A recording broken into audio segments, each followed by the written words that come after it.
ఒంగోలులో మాజీ మంత్రి వైసీపీ నేత సిద్ధారాఘవరావు భోగి పండగ సంబరాలు చేసుకున్నారు. ఇంటి ముందు తీర్చిదిద్దిన రంగవల్లుల మధ్య భోగి మంటలు వేశారు. వైసీపీ కార్యకర్తలతో పాటు కుటుంబ సభ్యులతో కలిసి భోగి సంబరాల్లో పాల్గొన్నారు.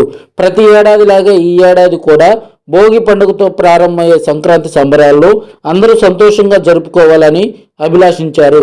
ఈ కార్యక్రమంలో టీటీడీ బోర్డు సభ్యులు సిద్ధా సుధీర్ బాబు దంపతులు, ఇతర నాయకులు పాల్గొన్నారు.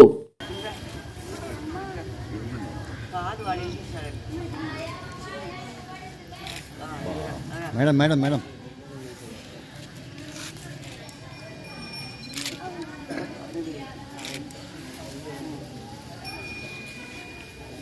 మేడం మేడం నమస్కారం చేసుకోండి సార్.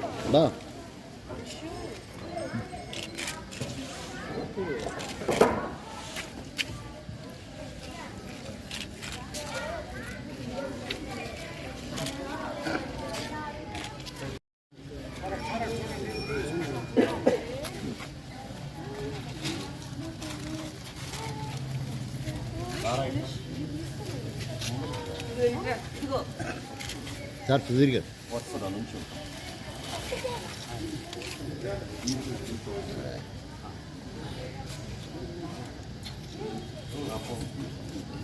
పండుగ చాలా ముఖ్యమైన పండుగ.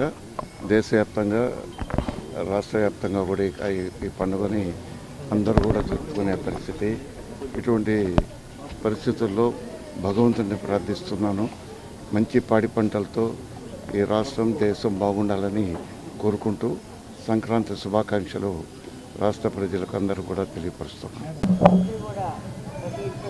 ఈరోజు భోగి సంక్రాంతి కనుమ పర్వదినం సందర్భంగా ప్రకాశం జిల్లా ప్రజానీకానికి, వైఎస్ఆర్సీపీ పార్టీ నాయకులకు, కార్యకర్తలకు, సిద్ధాభిమానులకు అందరికీ వెంకటేశ్వర స్వామి యొక్క ఆశీస్సులు ఉండాలని, అందరూ ఆయురారోగ్య అష్టైశ్వర్యాలతో ఉండాలని, పండగ బాగా జరుపుకోవాలని